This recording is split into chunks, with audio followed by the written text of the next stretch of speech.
ছোটবেলার দিনগুলো স্মরণে আজকের এই রেসিপি। এটাকে আমরা মদন কটকটি, মুনক্কা অথবা জামাই কুলকুলি নামে চিনি। ছোটবেলার স্মৃতি স্মরণে শেয়ার করছি মুনক্কা রেসিপি।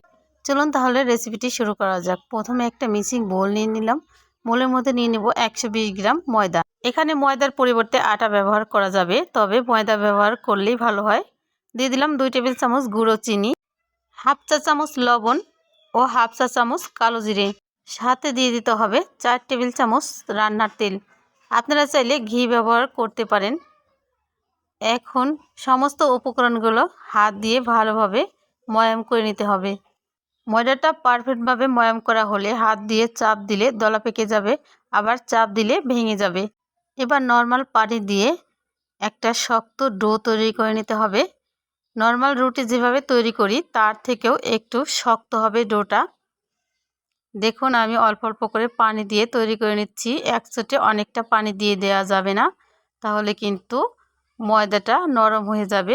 আমার এখানে মোট 4 কাপের হাফ কাপ পানি লেগেছে। এবার ডোটাকে আমি 10 মিনিটের জন্য রেস্ট রেখে দেব। ফিরে আসলাম 10 মিনিট পর। এবার এই ময়দার সাথে মিশিয়ে দিতে হবে 1 টেবিল চামচ সুজি। সুজিটা আপনারা চাইলে বাদ দিতে পারেন, তবে সুজিটা মিশালে অনেকটা ক্রিসপি ও মশমশা হয়, দীর্ঘক্ষণ মশমশা থাকে, এটাই আর কি। চাইলে আটার সাথেও সুজিটা মিশিয়ে নিতে পারেন। এবার এই ডো থেকে একটা রুটি তৈরি করে নিতে হবে মোটা করে। ডোর সাথে হালকা একটু তেল দিয়ে তারপর ডোটা বেলে নিতে হবে। কোনো প্রকার ময়দা ব্যবহার করা যাবে না। একটু মোটা রেখে রুটিটা আমি তৈরি করে নিলাম। দেখুন রুটি কি পরিমাণ মোটা আছে। এবার রুটিটায় আমি একটা ছুরির সাহায্যে মুনক্কার শেপ দিয়ে দেব।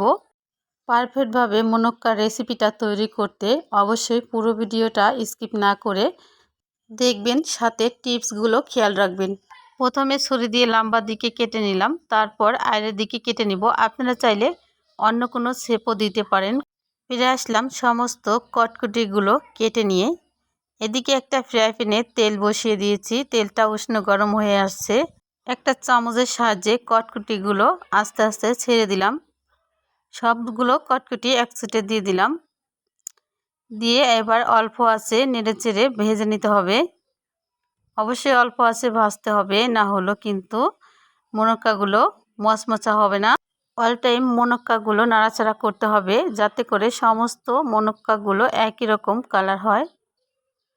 দেখুন আমার মুনক্কাগুলো প্রায় ভাজা হয়ে গেছে। এবার তেলের মধ্যে থেকে ছাঁকনি দিয়ে তুলে নিতে হবে। আমি এক এক করে সমস্ত নাস্তাগুলো তুলে নিচ্ছি। বাচ্চা থেকে বড় সকলেই কিন্তু অনেক পছন্দ করবে এই মুনক্কাগুলো। কটকটিগুলো একটা সার্ভিং ডিশে নিয়ে ঠান্ডা করে তারপর আপনাদেরকে দেখাচ্ছি। অনেক মজা হয় এই মুনক্কাগুলো। একবার হলেও বাড়িতে ট্রাই করে দেখার অনুরোধ রইল। দেখুন একেবারে পারফেক্টভাবে তৈরি হয়েছে মুনক্কাগুলো। রেসিপিটি ভালো লাগলে একটা লাইক দিবেন, চ্যানেলটি সাবস্ক্রাইব করে বেল আইকনটি প্রেস করে দিয়ে পাশে থাকবেন। আল্লাহ হাফেজ।